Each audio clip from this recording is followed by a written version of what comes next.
Hi, folks. Have you ever entered into a contract to sell a piece of real estate only to have the buyer back out? Can you imagine what would happen? Or if you even ask yourself, is that even possible? Isn't a contract ironclad? Can the buyer walk away from a contract to purchase real estate once signed? Well, the answer is yes, they can. Hi, I'm real estate broker and real estate attorney David Dowell. We're going to talk about that today. I've been practicing law and I've been selling houses as a broker here in Orlando, Florida for almost 20 years. And I've seen this happen quite a bit. The bottom line is, as I said, in a contract, the buyer can walk away.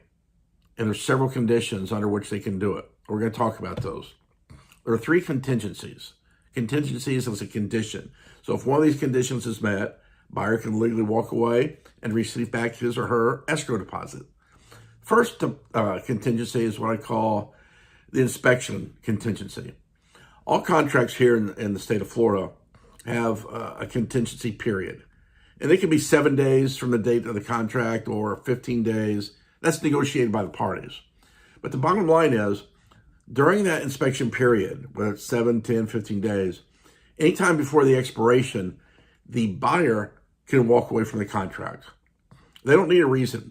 Now, typically what happens is during that period, that's when the buyer will hire a home inspector to go look at the property with a fine-tooth comb, look at the roof, plumbing, there are cracks in the foundation, electricity working, are there leaks, is the air conditioner in good shape, all that.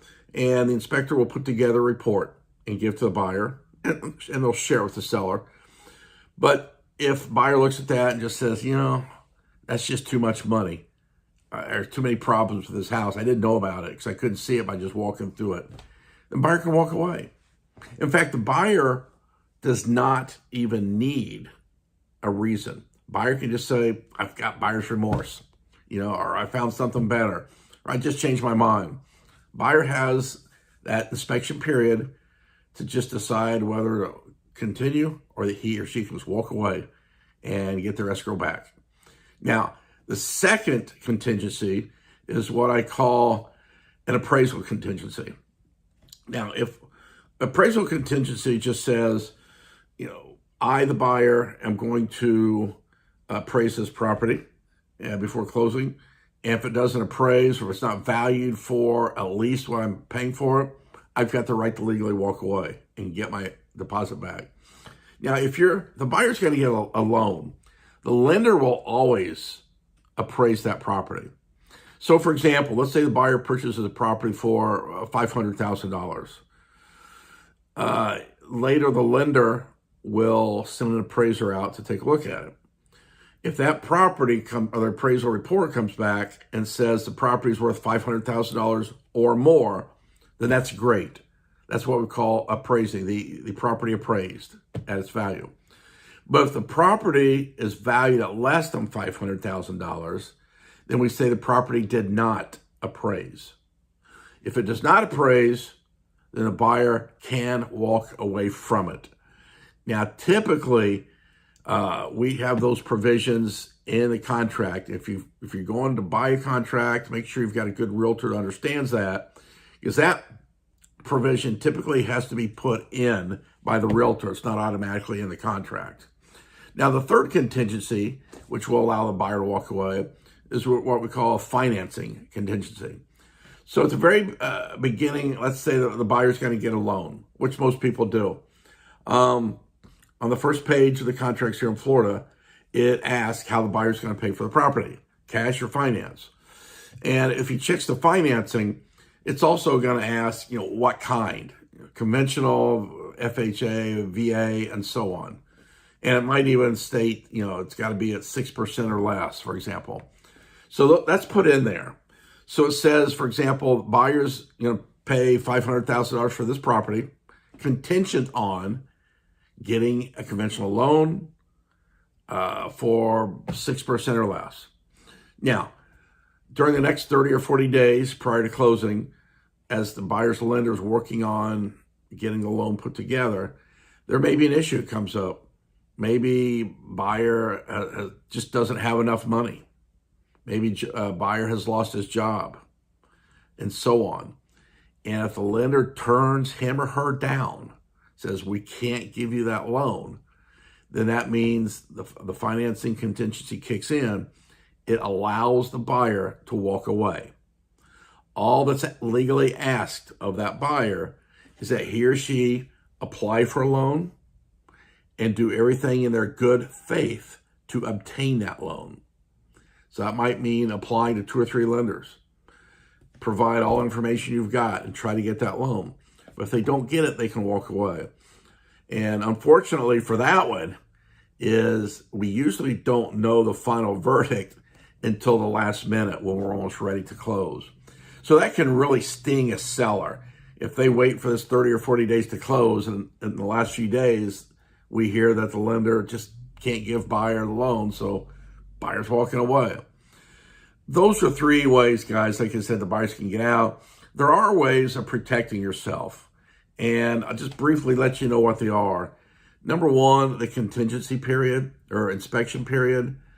You negotiate that. Keep it as low as possible, like closer to 7 days, you the seller.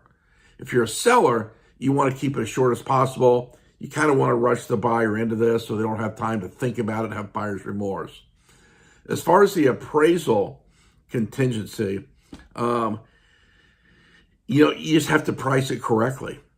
If the house is worth $500,000, you want to price it as a seller close to the market value is $500,000. Now, I know I have a lot of clients. They'll say, you know what? I understand it's worth $500,000, but I'm not in a real hurry to sell. I don't really care if I do sell or not. But if somebody wants to offer me a lot of money, I'll sell. So that seller who has a $500,000 house might say, let's list it at $540,000. Probably won't sell. But you know what? There might be some guy that comes along that wants it. Well, when that person does come along, and sometimes it happens, somebody could come along and say, okay, I'll give you $540,000. It's right next to my new job. I'm moving. I got to be there tomorrow. There's nothing else for sale. I'll take it. Well, if that buyer is getting a loan, it's not going to appraise. So you got to understand that. Now here in Central Florida, where I live, we have a lot of people pay cash. We still have a lot of international buyers. So if somebody's paying cash, there's no lender to order the appraisal, and the buyer almost never orders an appraisal, so you're okay with that. So all I can say for that one is just price it correctly and hopefully maybe look around for cash buyers. The third contingency, as we talked about, is the financing. There's not much at all, if anything, the seller can do. The only thing I recommend is that when you first receive your offer from the seller, the offer to purchase, make sure the seller also gives you what we call a pre-approval letter. Pre-approval letter is it's a letter from their lender of choice. That lender says, hey, Bob Buyer just came to me and provided some basic information, and based on that, we're going to approve him or her. Okay? It's not a guarantee. The buyer still has to go through the process and provide tons of documentation, but at least it's a help. It's a little bit of help because it does come from a lender that says, hey, based on preliminary analysis, it looks like we can approve him or her. So that helps. But I just want you guys to know there are ways out of these contracts, and they always benefit the buyer, not the seller, but keep an eye on them. And there's a few other smaller details you can do. If you're a buyer and you've got a really good realtor, ask him or her about these contingencies and the others. How can buyers get out? And, should I leave this house on the market and take backup orders just in case? That's a good idea. But anyway, if you got any questions at all about contingencies in real estate contracts, how to get out of them and so on, feel free to shoot me an email, guys, text, phone call. I'm here. Thanks for joining me. I'll see you next time.